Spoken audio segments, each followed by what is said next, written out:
අමානුෂිකයි කියලා කියන්නේ අපි විශ්‍රාමිකයෝ කියලා කියන්නේ ජීවිතේ සදා සමය ගත කරන පිරිසක්. ඔවුන් අවුරුදු 60 ඉක්මවු පිරිසක්. ඔවුන් ජීවිතේ ජීවිතය ඔවුන්ගේ ක්ලාස් වෙනුවට මේ ජනාධිපතිවරයාට ඉදා දුන්න පොරොන්දුව අද ඉෂ්ට කරන්න කියලා වහා ජනවාරි 2 වෙනිදා විශ්‍රාම යනවා එක්කනේ. එයාට කලින් දවස් දෙකකට කලින් තව කෙනෙක් විශ්‍රාම යනවා 24 12 දැන් මේ දෙන්න අතර බැට් පරතරේ රුපියල් 60000කට එහා තියෙනවා කියලා. දවස් 4ට පැය ගානට මම කියන්නේ ඒක ලංකා ඉතිහාසයේ කවදාවත් වෙච්ච නැති බැට් පරතරේ. මේක සාකච්ඡා කරාද කතා කළා. අපි දැන් මේක අපි ආණ්ඩුවේ ඇමතිවරු മന്ത്രിවරු 31 දෙනෙක් එක්කලා ඍජුව ලියුම් දීලා මේක කතා කළා. එක්කෙනෙක්වත් කතා කළේ නෑ. ඕගොල්ලොත් එක්ක හිටිය වෘත්තීය සමිති නායක හිටියනේ. මහින්ද ජයසිංහ මහත්තයාගේ වැඩේ වුණානේ. සුබෝධනී පෙන්න එහා ගියා. ඉතින් අපි එයා ගැන කතා කරන්නේ නෑ. මොකද එයා දැන් ඉන්නේ අපි මෙතන අපි දාපු නඩුවත් මේවා සේරම අකුල්ලා තියෙනවා. අපිට සදාචාරයක් තියෙනවානේ. ඒ නිසා අපි එයා ගැන කතා කරන්නේ. නමයි තඳුරේ මොකද? අනිල් කුෂ්බාර ප්‍රධාන ලේකම් විශ්‍රාමික ගුරු හා විදුහල්පතිතුමන්ගේ ජාතික මහා පාරේ මේ මොකද මේ පාරේ කෑ ගහන්නේ කොහෙන්ද ආවේ පොඩ්ඩක් විස්තර කියන්න. අපි මහනුවර ඉඳලා ආවේ. අපිට ලොකු අසාධාරණයක් වුණා. වර්තමානයේ වැටු පැණි කිරීම කරා අපි වැටු පිල්ලන්නේ නැහැ. අපට 97 සිට 21 දක්වා විශාල වැටු පරිමාණයක් අහිමි වුණා. ඒ අහිමි වීම මෙතුමා බලයට එන්න කලින් අපිට පොරොන්දුනා දෙනවා කියලා. නමුත් ඒ තව ලැබුණ නැහැ. ඊළඟට තමයි 21 24ට ලැබිච්ච එකක් තමයි අපි ඉල්ලන්නේ. ඒක පහුගිය රජෙන් ලබා දීලා අපිට ලැබුණ නැහැ. නමුත් මෙතුමා පොරොන්දුනා දෙනවා කියලා. ඒ වගේම ඒ පොරොන්දු වෙච්ච වැටුපක් දෙන්න කොමිසමක් අවශ්‍ය නැහැ. ඊළඟට ඒක කොමිසමකට දාන්න බෑ. මොකද කොටසකට දීලා තියෙනවා.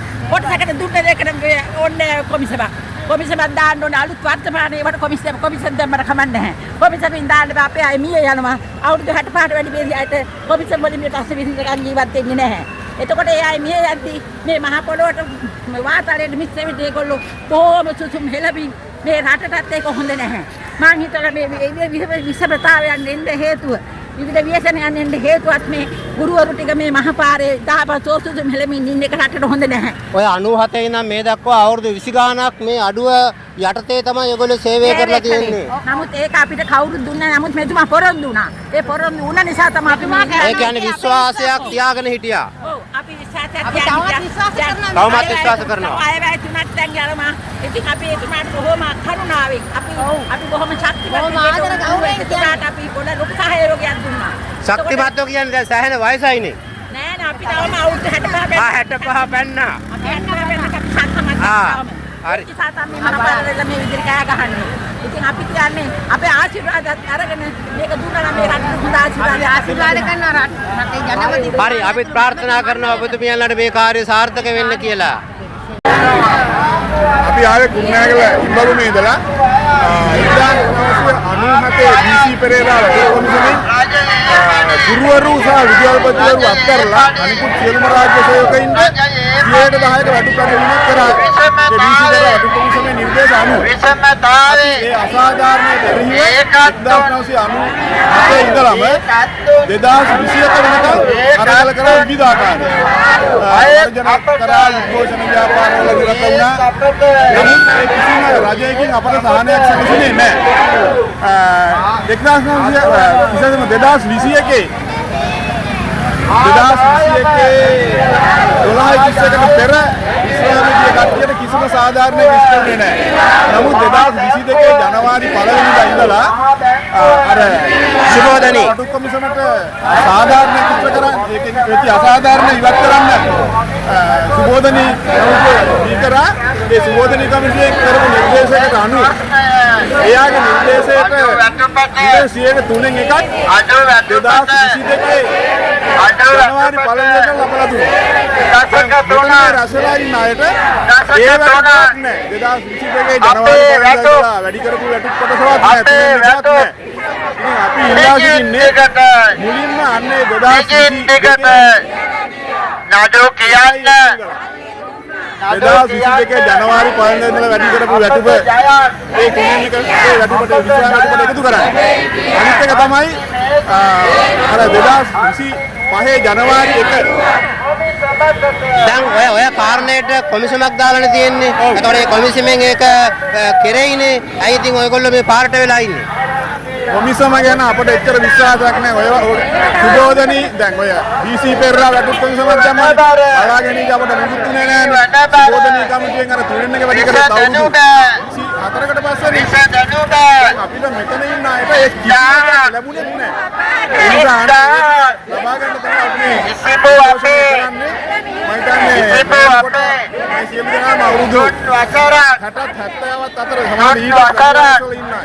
දැන් 96 ගිහිල්ලා දැන් අවුරුදු 84ක්. අපට දුක් අන්නේ අතිවිශාල පිරිසක් ඉන්නවා. ඒ අයට සාධාරණ විශ්ව ගන්න කියලා තමයි අපි ඉල්ලා හිටින්නේ. හොඳයි. thank you. ඔබතුමියා මොකද මේ ආවේ මේ වෙලාවේ පෙරහැරක? දැන් මගේ වයස අවුරුදු 70යි. මම අවුරුදු 34ක සේවය කරපු ගුරු මහත්මයෙක්. නමුත් මගේ විශ්‍රාම වැටුප 60000ටත් වඩා අඩු වැටුපක්. එතකොට කොමිසම් පත් කරලා මේව දෙනවා කිව්වට අපේ කිසි විශ්වාසයක් නැහැ. මට බෙහෙත් ඖෂධ මිලදී ගන්න රුපියල් 25000ක් විතර යනවා.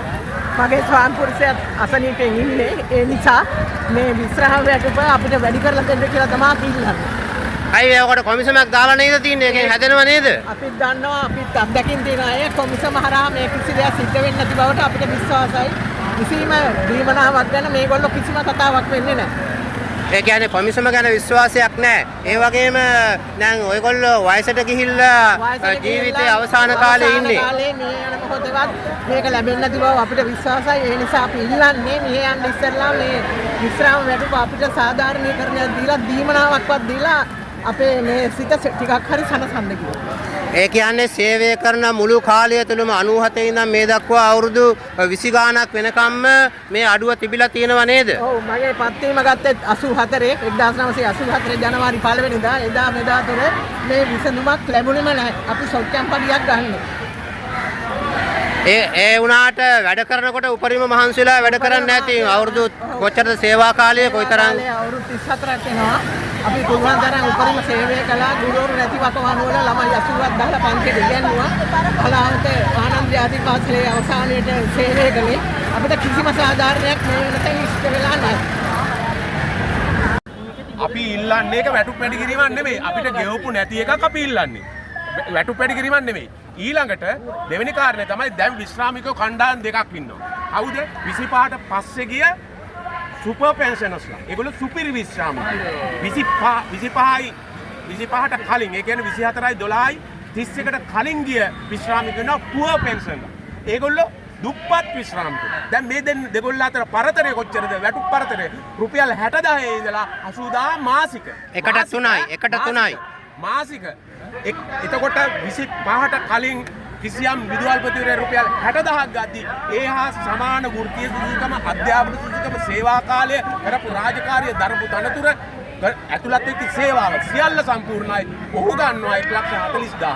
අර වගේ ගානට වඩා 80000. ඒතකොට මේක අපි කියන්නේ සමාන සේවයට අසමාන ලෙස සැලකීම. මේක මූලධර්මීය වශයෙන් උත් වැරදි, මනුෂ්‍යත්වයටත් වැරදි. කීයක්ද වැඩි කරන්න ඉල්ලන්නේ? අපි වැඩි කරන්න ඉල්ලන්නේ නැහැ. වැඩි කරන්න ඉල්ලන්නේ නැහැ. වැටුපෙත් ඉන්න අපි කියනවා ජනාධිපතිවරයා කියනවා පෙන්ෂනර්ස්ලාට වැඩි කරන්න ඕන, ඉන්න අයට වැඩි කරද්දී 70ක් කියලා. එයා 75ක්වත් වැඩි කරන්නේ. අපි කියන්නේ දැන් ඒගොල්ලෝ 60000 ඉඳලා 80000 දක්වා අපිට 30000ක් දෙන්න අර කොමිසම් සභා වාර්තාව එනතුරු දැන් මේගොල්ලෝ කොමිසමක් දාලා තියෙනවා. කොමිසම් වාර්තාව එනතුරු අපිට මාසිකව 30000ක් දෙන්න. 30000 කියලා කියන්නේ වැටි කරපු වැටුපෙන් භාගයක් විතර තමයි අපි ඉල්ලන්නේ. ඒ කියන්නේ 25 කට්ටියගේ පෙන්ෂන් කිය කට්ටියට සමාන වැටුපක් සමාන වෙන්න බෑනේ. දෙනවා නම් ඒගොල්ලෝ අපිට 80000ක් දෙන්න. එහෙම ඉල්ලන්නේ කොහොමද? සමාන කරන්න. අපි දන්නවා ඒක කරන්න බෑ කියලා. ඒ හින්දා අපි කියන්නේ සාධාරණ අපි විත්තියට හේතු වෙලා තියෙන්නේ 30000ක් දෙන්න. 30000 කියන්නේ අතිශයින්ම සාධාරණයි. මොකද අපිට දැන් 2020 ඉඳලා විශ්‍රාමිකයින්ට වැටුප් වැඩිවීමක් වෙලා නැහැ. 16 19ටත් වැටුප් වැඩිවීමක් නෙවෙයි දුන්නේ. ඒ ගෙවන්න තිබිච්ච එක දුන්නේ. ගෙවන්න තිබිච්ච. 20 25 කට්ටිය දැන් 2030 97 සුබෝධිනී වැටුප් DC පෙරේරා විසින් අහිමි කළ ගුරුවරු ආ විදුහලට අහිමි කළ වැටුපෙන් 2022 ජනවාරි සක්‍රීය සේවයේ ගුරුවරුන්ට ලබා දුන්නා.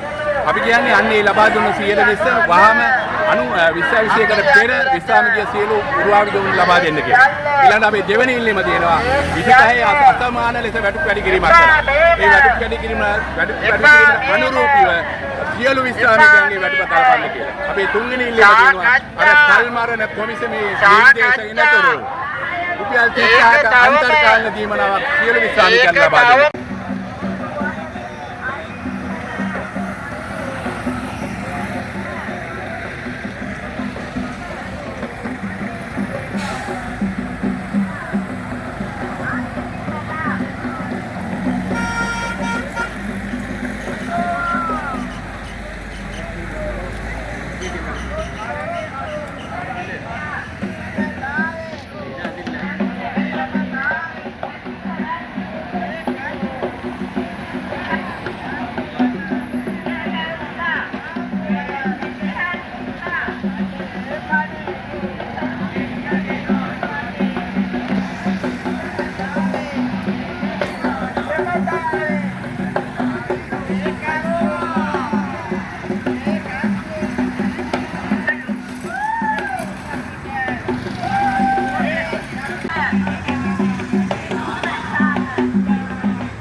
අපි අනුරට ඒ සියල්ල ඉපා මෙහෙම